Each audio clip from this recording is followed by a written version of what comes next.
नाशनम् ज्ञानिनामपि चेतांसि देवी भगवती हि सा बलादाकृष्य मोहाय महामाया प्रयच्छति दुर्गे स्मृता हरसि भीतिमशेषजन्तोः स्वस्थैः स्मृता मतिमतीव शुभान् ददासि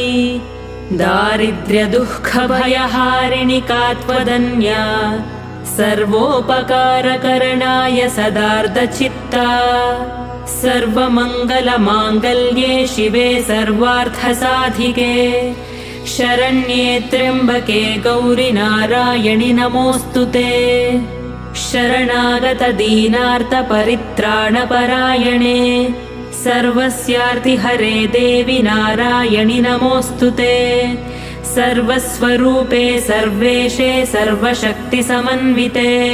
भयेभ्यस्त्राहि नो